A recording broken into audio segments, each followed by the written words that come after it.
அனைவருக்கும் வணக்கம். நான் மலர்விழி. இன்னைக்கு நாம சூப்பரான மொறுமொறுப்பான வாழைப்பூ வடை செய்ய போகிறோம். வாங்க அது எப்படி செய்யுதுன்னு பார்க்கலாம். இப்போ வாழைப்பூவில் இந்த மாதிரி பூவை எடுத்து அது நடுவில் இருக்கிற நரம்பை எடுத்துடலாம். எல்லாத்தையும் இந்த மாதிரியே எடுத்து வச்சுட்டு இதை பொடிசாக கட் பண்ணி எடுத்து ஒரு பவுலில் மாற்றிக்கலாம்.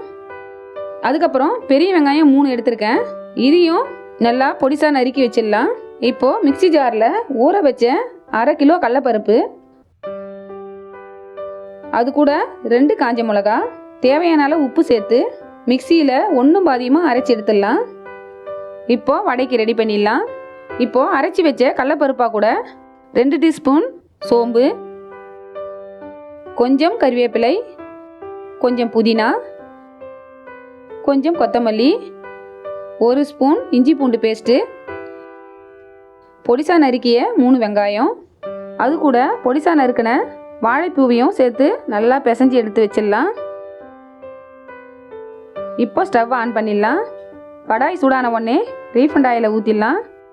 நல்லா எண்ணெய் சூடாகட்டும். எண்ணெய் சூடான உடனே இந்த மாதிரி கையில் தட்டி எண்ணெயில் ஒவ்வொன்றா போட்டுடலாம்.